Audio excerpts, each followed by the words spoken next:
Hi, and thanks for listening to Gossip with Celebrity, brought to you by Celebrity.com.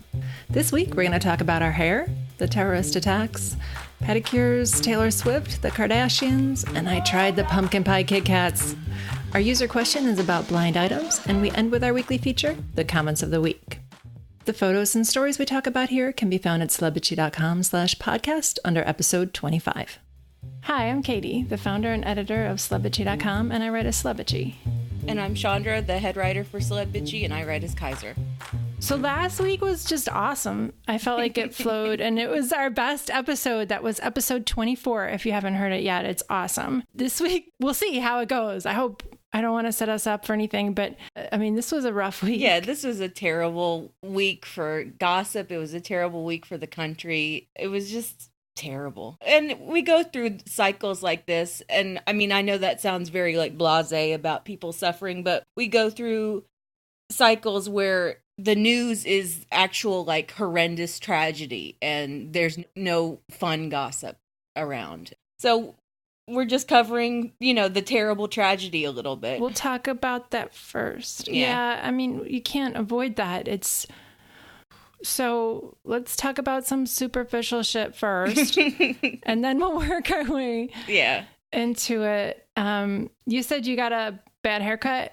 Well, I've been so like crazy running all over town with my mom, in the hospital and that kind of stuff. And she's doing better. She's in physical therapy and good. She's not happy about any of it, but she's doing a lot better. Oh, good. Okay. But so I've actually like had some time this week to like run simple errands, like going and getting a haircut. Since it had been like 2 or 3 months, my hair was crazy long and it was annoying the hell out of me, and it's been so hot. And so I was just it's been crazy hot. I was in one of those moods where I was like, just cut it all off. I was like, take off an inch or however high you want to go. And she like took off 1.5 inches easily. Oof. And now my hair looks like Christine Baranski's hair. I swear to God, it does. It's like that haircut. Well, she's super stylish, and that's a cute haircut. It just, if you're not used to having it, you might feel like, okay, this is not me. Yeah, it's not me. I need my hair to my shoulders. I need it a little bit past my shoulders, honestly. That's where mine is. That's how I like it. I always have a hairdresser for like years. And that is a different problem because they know all your business, and then you have to break up with them like they're a boyfriend. When you don't want to see them anymore, you have to come up with a way not to see them.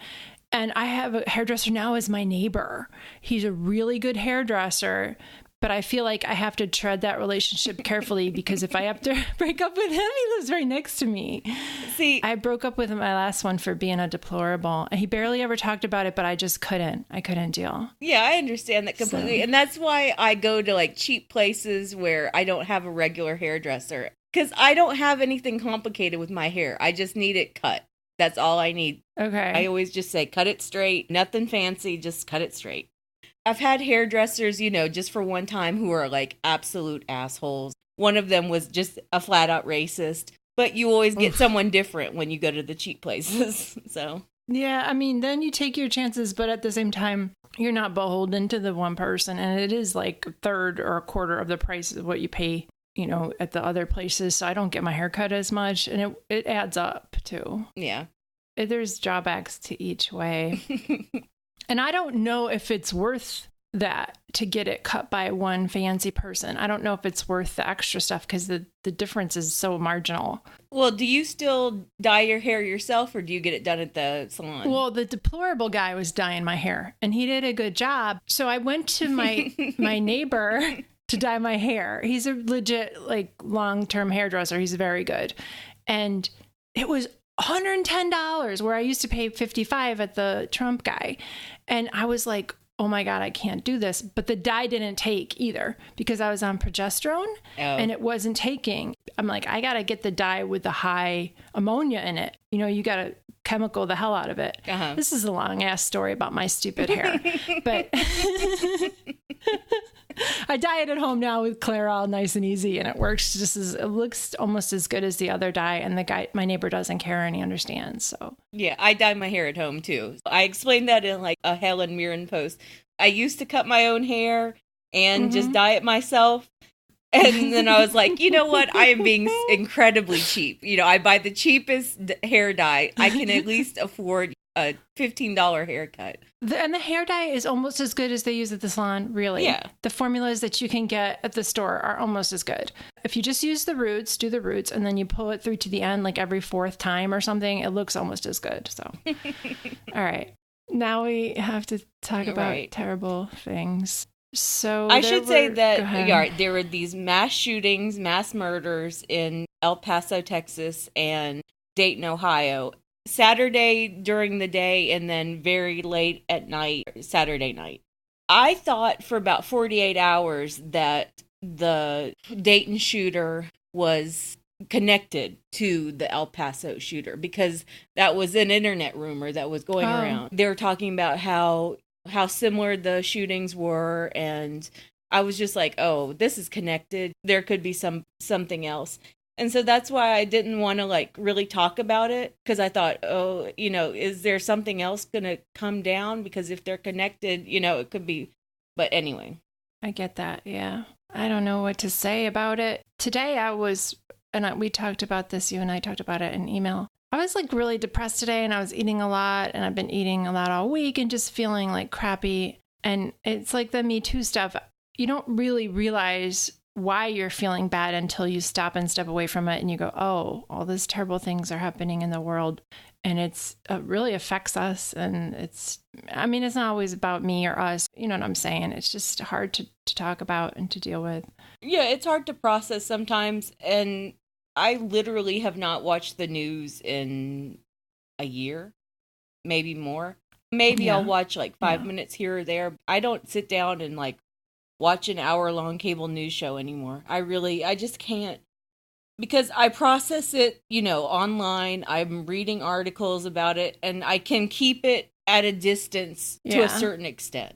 I'm processing it internally, and I don't have to see the images as much, and I don't have to listen to Trump's voice. Exactly. That's how I take care of myself and take care of my sanity. I try not to listen to his voice at all. I used to listen to NPR all the time, and I just do it on demand once in a while now, and I read stuff online and look at the pictures online, and I feel like a jerk, but it's hard to deal with. And I'm honestly thinking if he wins re-election, I'm going to look into immigrating to Canada. And I know that sounds ridiculous or whatever, but I don't want to be sick later in life and go bankrupt. I don't want to worry about being shot. I want my son he's going to go overseas for his college, but I can do this job from anywhere, and I don't feel comfortable anymore here. I think things will turn around. I really hope they will, but it feels too far gone now, and there's something deeply unsettling about living in America right now. No, there totally is. That's all. It's the cruelty that gets me, and obviously a lot of people have talked about that before, but it's almost like the cruelty is the point. It's the politics. It's the whole deal. People elected him so that he would be cruel, so that we could be cruel to each other. And that upsets me a lot. It's a basic good versus evil thing going on right now, and it's been for years, and it's just hard to watch. And okay. Well, this is sort of connected. Yeah, this is connected. Rosanna Arquette, she tweeted and deleted and then made her post private. She tweeted, "I'm sorry I was born white and privileged. It disgusts me and I feel so much shame." So I get that. I understand it. I mean, I wouldn't make it about me as much. It took me a long time to see and recognize my own privilege and what that meant, and to finally put two and two together and go, oh, I can move around and do shit and be a loudmouth and not worry. I don't have to tell my kid how to act around the cops. I don't have to worry about him getting shot. It's finally dawned on me what that means. I mean, I have a lot to say about this. I'm biracial. I'm half Indian, half white. And I'm like, if I was completely white, I think I would be a total fucking Becky. I really do. I have been. I've been a Becky in the past. I like to think I actively push that shit down. But I've done some stupid shit that I've later gone, oh my God, I would totally dismiss that person. That was awful. Right. And I think that a lot of us are awful, especially people our age, people who grew up in the 90s. we didn't think about race this way when we were younger. We really didn't. We didn't have these conversations as a community, as a nation. We didn't think about race and white supremacy this way. The way that the conversation has evolved over just the past 10 years is remarkable, and I've learned so much.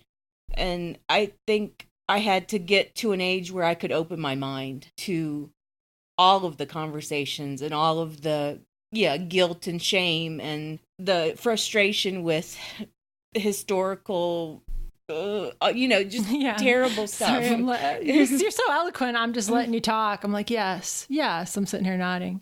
That's a really good way to put it. So it's just, I had to get older. I had to just sit back and listen to what people are saying, listen to what communities of color have been saying this whole time, and they haven't been heard.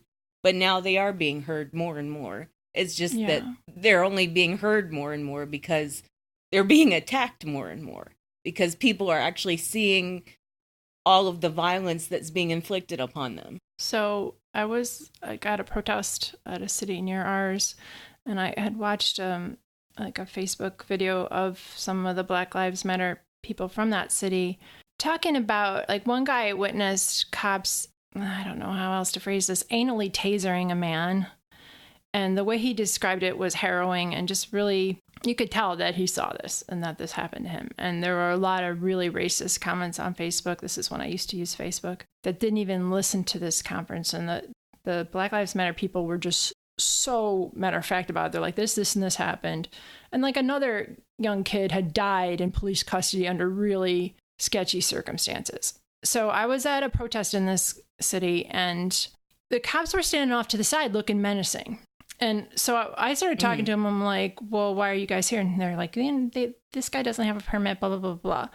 And then my friend was asking him a bunch of questions. And I realized that we're both white ladies. So, of course, we're talking to the cops and giving them grief because we're used to being able to do this. Yeah. And I was like, no wonder that younger Black guy isn't saying anything, because he's, maybe they're going to come after him later. Yeah, it just, I don't know how to explain it, but it just feels like we're finally getting in and it's too little too late and blah, blah, blah. I don't think it's too late. I think that it's important for you and I and people like us to really just sit and absorb these lessons and these conversations and to really listen to what's happening and pay attention. Yeah. That's how you use your privilege. That's the starting point for everything. Yeah. Is listen and believe people's experiences. That's what Me Too was about, and that's what Black Lives Matter should be about as well. And when believe other people's experiences, yeah.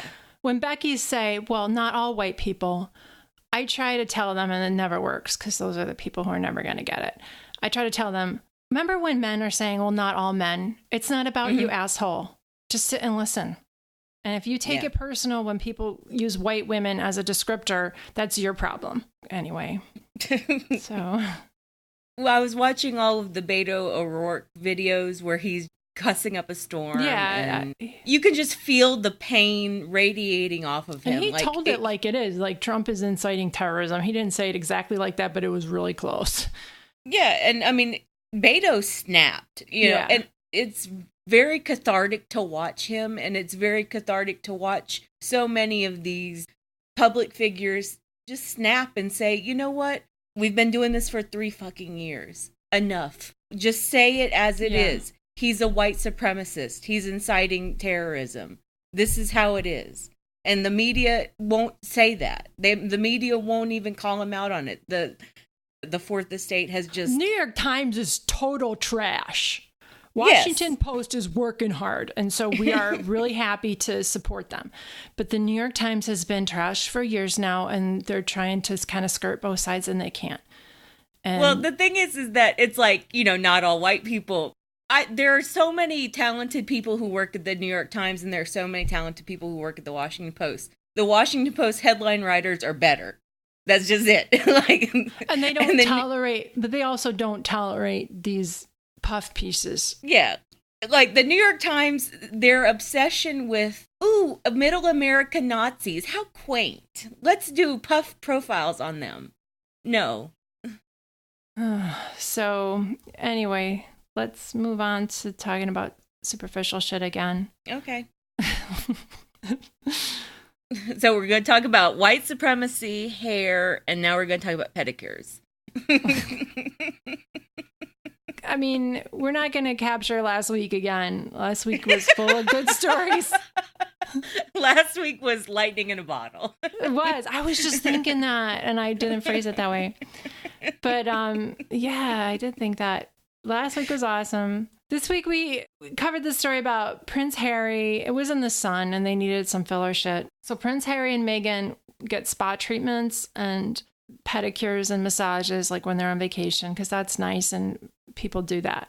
And they quoted like a source, which is just somebody there making this up, saying Harry used to be a proper bloke, dodgy dress sense, liked to drink, and didn't care how he looked. In his army days, he would have laughed if someone had offered him a pedicure. Yeah, now he's pontificating about saving the world and doesn't smoke or drink, like only real men. You can only be a real man if you smoke and drink and don't take care of your body. And don't care about anything except yourself, I guess. That's toxic masculinity in a nutshell, basically. Exactly. Very well. Yes. So who cares if he gets pedicures? That's nice. It's nice to take care of your nails on your feet and hands, whether you're a male or female. Who cares? Yeah, I don't really get why. I mean, I totally understand why the British press is trying to make it like, they're trying to make him sound henpecked. They're trying to make him sound like less of a man now that he's married and taking care of himself. What's funny is that I don't even think that that's Meghan. I think that that's Harry growing up and understanding that he needed to take care of all of his bullshit. Even before he met Meghan, he was in therapy and on a diet and trying to learn how to cook and, trying to get fit. He was trying to take care of himself. Yeah, this whole thing is ridiculous. And we were talking about pedicures too. And I mean, I do my toenails every couple of weeks so they look nice. Me too. I hate when other people touch my feet. So. Oh, me too. They do that thing where they scrape it with the like they scrape your heel, and I'm like, don't touch me, and it makes my feet tickle so bad. I do my own. I don't like other people touching my feet. And then there wasn't a lot of other royal news this week. They just did some stuff. Who cares? Meghan's not around. I miss her. Yeah, Meghan's not around, but Kate and William did their boat thing, and that was. Okay. Yeah, they just went to a boating thing. I didn't think it was all that special. It was just like, they hyped this boat thing. They did a boat thing. All right, okay. Yeah, it was okay. So Taylor Swift is on the September issue of Vogue, and they styled her like real 70s. Like, she looks kind of cool, actually. That's the only thing you can do with those terrible bangs to make them look okay. Yeah, the hair is very Farrah Fawcett. I thought the clothing was very 80s to me. I think the houndstooth coat looked very 80s, but the hair is definitely Farrah Fawcett. Yes, and she's mixed bag. It's Taylor Swift. So she says good things about figuring out she needed to be an ally, which explains her LGBTQ allyship. Is that a word? Yeah. Yeah, allyship.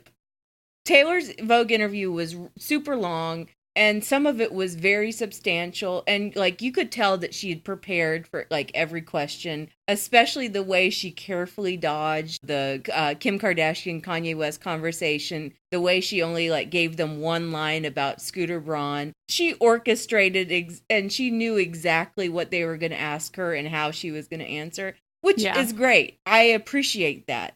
And there were large chunks of the interview which were really good. I liked Taylor a lot in those parts. And then she completely screws it up because she won't take responsibility for anything, even like just petty shit with Katy Perry. So you have to take the good with the bad with Taylor. It's just, okay. Okay, I agree with you.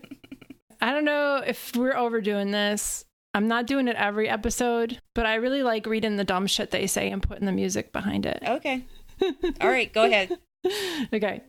A mass public shaming with millions of people saying you are, quote, quote, canceled is a very isolating experience. I don't think there are that many people who can actually understand what it's like to have millions of people hate you very loudly. When you say someone is canceled, it's not a TV show. It's a human being. You're sending mass amounts of messaging to this person to either shut up, disappear, or it could also be perceived as kill yourself. I realized I needed to restructure my life because it felt completely out of control. I knew immediately I needed to make music about it because I knew it was the only way I could survive it. It was the only way I could preserve my mental health and also tell the story of what it's like to go through something so humiliating. Oh my God, girl, Taylor. you humiliated yourself. That's what she doesn't. Well, does she get it, or I don't know. She must have spent mid-six figures trying to control that story. You know what I'm saying? Like, if she's digging that deep to find blogs, which may or may not be us, that's a whole team of lawyers. And those lawyers are more expensive than my lawyers. Yeah. And then she even talks later about how the whole receipts thing, that it helped her, that she became a better person because of it, that she was able to like change her image. She appropriated the snake. She bathed in the diamonds in the tub, which may or may not have been a dig at Kim Kardashian being violated in Paris. I never believed that. I never believed it. It was way too close to what Kim went through. That was mocking her. You're giving her too much credit. Yeah. I just don't think that Taylor would mock Kim for being robbed. I think that would be crossing some kind of line. But maybe. I don't know. I don't know. Okay. So she's... So Taylor is not canceled. She's not trash. She is still a snake. Let's just leave it at that. She's still a snake. Put it. Yeah. I have a question, though. If she's so humiliated and it was so bad, how come she's never talked about mental health awareness and mental health and that aspect of it? But it's always about her being a victim. And in that context, it doesn't feel genuine. Do you know what I'm saying? Like, if she was in a really deep, dark place, I feel like she would have talked about it differently. Yeah, because she wasn't really in a deep, dark place. She was in like a PR nightmare. That's what it was. And she's conflating those two things. She's conflating the PR nightmare of not wanting to be seen and wanting to just go away and have the story go away with, oh my God, I was so depressed about it. Those are different things. Mental health is a different thing. Exactly. All right. I'm just digging to find all the semi-fun stories this week. And another one, which was just ridiculous, is that Kylie Jenner's boyfriend, are they engaged? I don't know. Boyfriend. Baby daddy, boyfriend, partner. Travis Scott filled her foyer with rose petals, and she posted this weird video on Instagram of her walking through it and their baby playing in it. And everyone thought, what's the point? Yeah. As I was covering it, all the headlines that I saw on like People and on Twitter was about, oh, it's so romantic. And my first reaction on just seeing how many roses were torn apart for that was just revulsion. I can't believe you would kill that many flowers just for that stunt. It was Kanye's so gross. Given Kim those walls of flowers a couple different times. Yeah. This was just a mess and a waste. I agree with you. And what did he do? Because it's not her birthday for a few days. I feel like he did something. He's trying to make up for it. And this is like, other than jewelry, he's given her a bunch of roses, petals all over. Well, I think that there are rumors that he was like cheating on her with like Instagram girls. Mm-hmm. But, you know, they keep those rumors close to the vest, honestly. I'm shocked at how few storylines come out of that whole relationship. He's and not messy like Tristan Thompson. He's not messy all over the place. And you know what? Kylie's not messy like Chloe. No, nobody's messy like Chloe. Yeah, but Kylie doesn't want to be the soap opera storyline. She really does not. And I kind of appreciate that about her. I really do. Yeah, that's smart. Chloe's a sad sack. Chloe's a mess. Oh my God. She is. She tells too much of her business. Whenever I think about that clip of her screaming "liar" at the phone in the Keeping Up with the Kardashians, I start to laugh. It was so melodramatic. Oh gosh. She really is a mess, and she chases these men who just don't want anything to do with her and cheat on her. Liar! As a follow-up from last week, I went to CVS yesterday. I'm checking out and I'm like, oh, do you have pumpkin pie Kit Kats? And the woman was like, yes. So I bought the pumpkin pie Kit Kats. They're in like the Kit Kat mini. So they're individually wrapped. They're so bad. They're just, you were right. I thought they were going to be palatable, like kind of weird, but okay. They really did taste like Yankee candles. Like if you would eat a Yankee candle and the flavor, the terrible pumpkin spice flavor stays in your mouth and coats your mouth and makes you make a bad face and gag for like a half hour. I'm not even exaggerating. They were so bad. I mean, who the hell buys pumpkin pie Kit Kats anyway? We talked about it. I did it for this job. I did. And you're like making fun of me. We talked about it. I wanted to try it, and I thought I really did, was like, oh, it can't be that bad. So I asked the ladies at CVS, I'll put the tweet in here, which has the play-by-play. If they wanted one, they're like, nope. I brought it to spin class with me, and my spin instructor was like, I'll try it. It's okay. And she's a good sport, and she let me tape her. So here's her response. You're trying pumpkin pie Kit Kat, right? Uh-huh. Okay. Yes, I am. Here we go. You ready? Okay, yeah. Okay. Oh, your face. It's really interesting. It does taste like pumpkin pie, but it does also taste like white chocolate. You're gagging. You just gagged. I did gag a little bit. Oh my God, okay. But I ate it.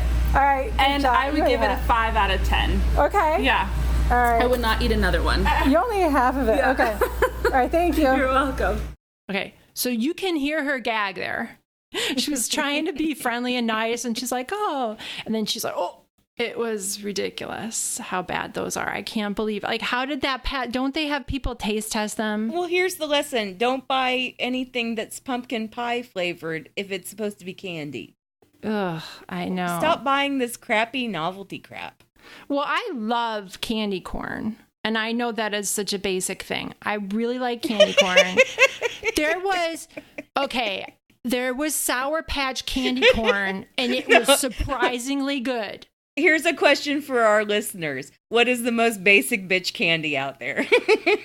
No, I know it. I've seen people talk about this on Twitter. I know I like the basic bitch candy corn. Yes. She also likes gummy bears. I don't like gummy bears that much. I don't. I'll eat them. But jelly beans are very good. My favorite is jelly beans. Whatever. So, white chocolate girl. I'm not like downing white chocolate constantly, but I do like a little milk chocolate. You know, I probably eat maybe a small piece of milk chocolate every day. Yeah, I love milk chocolate too. So I finally had somebody who knew. I don't ever tell people what I do because I've had a lot of judgment. You probably know how that is. And people don't get our job. And they're like, how do you make money doing that? No. Mm-hmm. So I usually say, oh, I'm an entertainment writer. I cover daily entertainment news. But I was talking to this spin instructor and she asked me what I did. And it came out that she liked gossip. So I'm like, do you know like Jezebel and Just Jared? Well, they link us sometimes. Really? And I told her that I run Celebrity, and she was like, oh my gosh, I read you guys and I'm going to tell my friends and blah, blah, blah. And that was really very flattering. So, well, I never told you this because I thought I was hallucinating it, but this really happened. Okay. When I went to like the polls in my county, they open up crazy early. Okay. And so when I went to vote, I think it was in the 2016 election, I got up crazy early and I went to vote before work. There was a line. It was like 5 a.m. There was a line. And as I was like standing there waiting for a few minutes, I saw someone scrolling through Celebrity on their phone. And they were like reading gossip on their way to vote. And I almost like tapped them and I was like, no, I won't do that. Not while we were waiting to vote. So that is cool. I mean, I forget how popular we are and how long we've been around. And like, I kind of keep my personal and professional, put that in quotes. Like, yeah, whenever anyone asks me, I always just say I write for a website, and that's what I leave it as. I write for a website. I don't tell them the site. I don't tell them anything else. And a lot of people where we live are super conservative. I've had people respond negatively because gossip has a negative connotation, even though it's awesome. So, even though everything is gossip.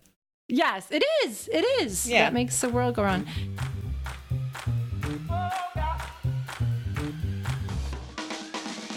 All right, let's move on to the user questions. Paula asked on Twitter, she wrote, "Thanks for a loaded new podcast, guys. Quick question. Between you two, who is an expert when it comes to celebrity blind items?" And the answer is neither of us. Yeah.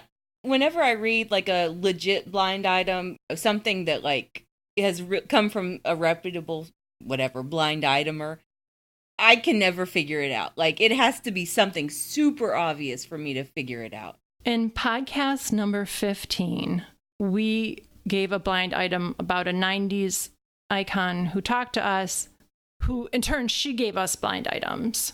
Yeah. Or that person, if I have to be gender neutral.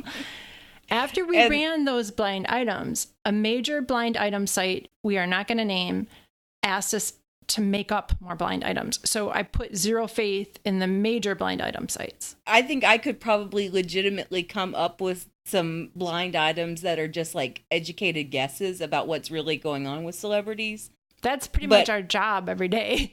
Yeah, that's true. Who's on drugs? Because their pupils are really dilated, you know. That's not really a blind item, though. That's just looking at photos. Anyway. But yeah, I'm absolutely terrible at figuring out blind items. I'm terrible at it. I'm not good at it either. And Lainey has good blind items because she's in the industry. So I think they're pretty legit. But the major blind item sites, I don't put a lot of faith in.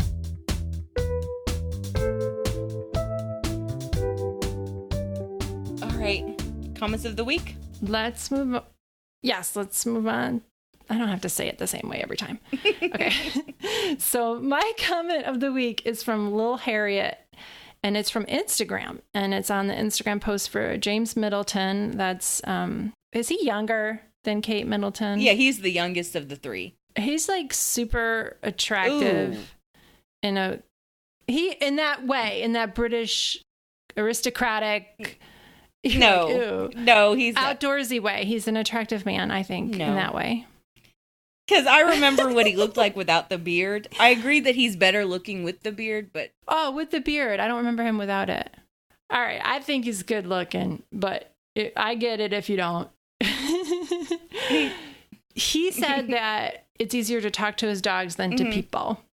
And I took a bunch of pictures of him with his dogs, and I made one of those collages for Instagram. And I knew it would get likes because it's got beautiful dogs in it. And LilHarriet said, "Bless him, we have seen his family, so not really a surprise." Which is kind of mean. Some good shade. Well, all right. Anyway, my comment of the week was from the story about the Turnip Toffs have a code of omerta with the Cambridges and Rose Hanbury. And it was just this town and country story about how none of the aristocrats would talk about any kind of affair. And BayTampaBay said, "Someone leaked the affair story with a specific purpose. I personally, being the gossipy CB that I am, want to know who leaked the story and why. No matter what comes out or does not come out, this affair story was not made up by royal fiction hack jobbing for a tabloid masquerading as a royal reporter or royal insider. The story came from a Toff, a member of the set," which I agree. It had to because it's so out of left field. Right. And because William wouldn't have panicked and set his lawyers on all the papers if it had just been a totally random thing. I've come around to the idea that it was Rose who leaked it. That's my theory. Because she got shut out by Kate and she wanted to get back at her. Yeah, because Kate overstepped the rules of their little aristocratic circle. You don't phase out the mistress. That's a big no-no in their circle, and Kate tried to phase her out. She wanted to show her that she had power, too. Anyway. All right. Thanks for listening, bitches. Thanks, bitches. Thank you for listening to the Celebrity Podcast. If you could please rate, review, and subscribe to us on iTunes, Stitcher, or your platform of choice, it will really help us, and we appreciate it a lot. You can call us and leave a voicemail at 434-218-3219. Our website is celebrity.com, and we're also on Twitter under that handle and on Instagram as Celebrity Official. Thanks again.